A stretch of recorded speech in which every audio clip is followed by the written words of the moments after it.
اس پوری صورتحال پہ بات کرنے کے لیے ڈائریکٹر ناٹ محمد عادل صاحب ہمارے ساتھ موجود ہیں، ان سے ہم بات کر لیتے ہیں۔ عادل صاحب، سب سے پہلے تو یہ کہ عین وقت پہ پاکستان تحریک انصاف سے بلے کا نشان چھن چکا ہے، کون سا فورم استعمال کیا جائے گا؟ کہا یہ جا رہا ہے کہ جو عدالتی کارروائی کے لیے ان کی قانونی ٹیم ہے پاکستان تحریک انصاف کی، وہ اب سر جوڑ کے بیٹھ گئی ہے اور بانی پی ٹی آئی سے بھی رابطہ ہوا ہے اور ان سے بھی صلاح مشورے کیے جا رہے ہیں۔ دیکھیں، یہ جو تحریک انصاف سے بلے کا جو نشان واپس لیا گیا، یقینی طور پر یہ معاملہ عدالت میں جائے گا، اور تحریک انصاف کی آج کوشش تھی، ابھی چونکہ تفصیلی فیصلہ، تصدیق شدہ فیصلہ جو الیکشن کمیشن آف پاکستان کا ان کو نہیں ملا، اس وجہ سے انہوں نے اس کے خلاف درخواست جو ہے وہ دائر نہیں کی۔ وہ یقینی طور پر یا جو پشاور ہائی کورٹ سے، جہاں سے پہلے ایک ڈائریکشن لی تھی، انہوں نے پہلے اسٹے آرڈر لیا تھا، پھر اس کے بعد ایک direction I election commission of Pakistan کو کہ وہ اس پہ اپنا کوئی ڈیسیجن دیں، تو اب قانونی ہی جنگ لڑنی ہے تحریک انصاف نے بلے کا نشان لینے کے، چونکہ اب امیدواروں کا جو ہے اسکروٹنی ہے، اس کے بعد جو ہے ان کو نشانوں کی الاٹمنٹ ہے۔ اگر یہ معاملہ اس سے پہلے سالو نہ ہوا تو یقینی طور پر بیلٹ پیپر کے اوپر جو ہے وہ بلے کا نشان نہیں ہوگا۔ تو تحریک انصاف کی کوشش تو یہی ہے کہ وہ جیسے کل انہیں ایک سائفر میں عمران خان کی ضمانت میں کامیابی ہوئی تھی سپریم کورٹ آف پاکستان سے، وہ ایک فیصلہ ان کے حق میں آیا تھا، تو دوسری طرف جو ہے وہ اب ان کی کوشش ہے کہ وہ ہائی کورٹ سے، وہ چاہے اسلام آباد ہائی کورٹ ہو، چاہے وہ پشاور ہائی کورٹ ہو، جو ہے اس سے کوئی فیصلہ لے لیں کہ ان کو بلے کا نشان مل جائے۔ لیکن اسلام آباد ہائی کورٹ پہ چونکہ تحریک انصاف جو ہے پہلے ہی تنقید کر رہی ہے کہ وہ اسلام آباد ہائی کورٹ میں جو کیسز ہیں ان کے یقیناً اب قانونی راستہ اپنایا جائے گا اور یقیناً یہ فیصلہ چھوڑا جائے گا عدالت پہ کہ کیا فیصلہ ہوتا ہے۔ لیکن یہ بتائے گا کہ اگر بلے کا نشان نہیں ملتا تو پھر پلان بی کیا ہے پاکستان تحریک انصاف کے پاس؟ کیا کوئی اور نشان جس کی جانب یہ جائیں گے، یا پھر جس طرح سے بیرسٹر گوہر صاحب کہہ رہے تھے کہ ہمارے پاس پلان بی ہے آزاد حیثیت والا؟ دیکھیں، دو پلان ہو سکتے ہیں ان کے۔ ایک تو یہ کہ یہ کسی اپنی اتحادی کسی ایسی جماعت سے جو الیکشن کمیشن آف پاکستان میں رجسٹر ہو، سیاسی جماعت، اور اس کے ساتھ یہ الحاق کریں اور اس سے جو ہے وہ نشان، اس کے نشان پر جو ہے وہ پورے ملک میں تمام امیدواروں کو ایک ہی انتخابی نشان پر جو ہے الیکشن لڑائیں۔ اب وہ دیکھنا پڑے گا کہ تحریک انصاف کی جو پلان بی ہے اس میں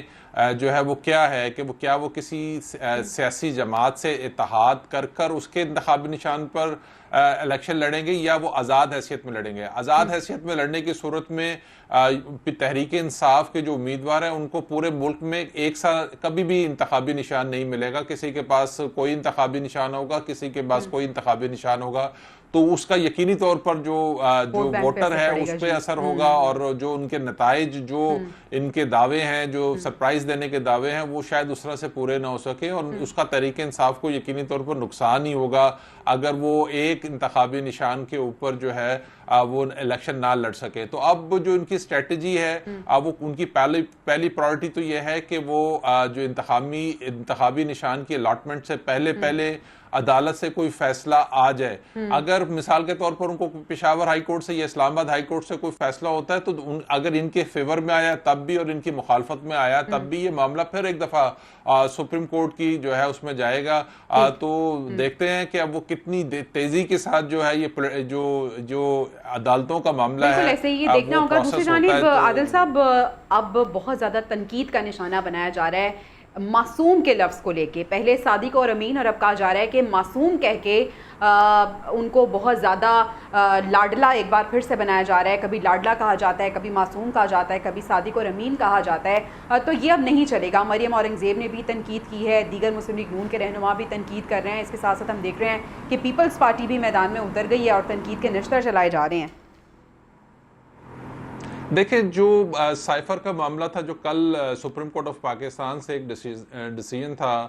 وہ 3 معزز ججز جو ہیں، وہ ان کی ایک کریڈیبلٹی ہے، وہ آئین، قانون اور پارلیمنٹ کی بالادستی پہ ان کے بہت سارے جو فیصلے بھی ہیں اور ان کے بہت سارے ریمارکس بھی ہیں، تو وہ ایک خاص جو عدالت کی سربلندی ہے، عدالت کی بالادستی ہے، اس پہ اوپر یقین رکھتے ہیں. عدالت کی کریڈیبلٹی کے اوپر ان 3 ججز کا جو ہے وہ بہت بڑا رول رہا ہے. تو یقینی طور پر کل جو اس میں ایک چیز جو ان ایکسپیکٹڈ تھی کہ یہ صرف معاملہ ضمانت کی حد تک رہتا، لیکن چونکہ اس پہ ٹیکنیکل گراؤنڈز پہ جو کیس کے ٹیکنیکل گراؤنڈز ہیں اس پہ بھی بات ہوئی جو شاید آگے جا کے کسی نہ کسی سٹیج پہ جا کے رسندار ہو. گو کہ یہ معاملہ آج جیسے سائفر کیس میں جو جیل ٹرائل ہوا ہے اس کے اندر جو ہے وہ اس میں گواہوں کے بیانات اسد مجید کے بھی اور جو سابق سیکرٹری ہیں سہیل صاحب کے ان کے بیانات ریکارڈ ہوئے ہیں.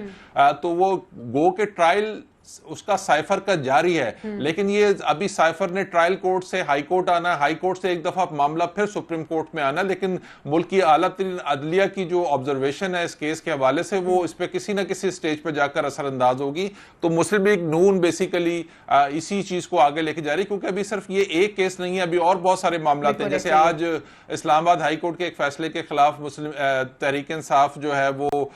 گئی ہے توشہ خانہ کے معاملہ سپریم کورٹ میں لے کے گئی. گو کہ اس پہ اعتراض لگ گیا ہے، لیکن آگے جا کے یہ معاملات پھر جائیں گے. تو اب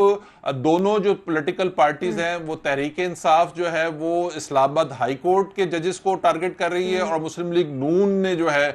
وہ اب سپریم کورٹ آف پاکستان کے اس فیصلے کو تنقید کا نشانہ بنانا شروع کیا. ایک طرف پولیٹیکل گیما کیونکہ انتخابات سے پہلے یہ پارٹ آف اسٹریٹجی بھی ہے ان سیاسی جماعتوں کا. بہت شکریہ ڈائریکٹر ناٹ محمد عادل صاحب ہمارے ساتھ موجود تھے.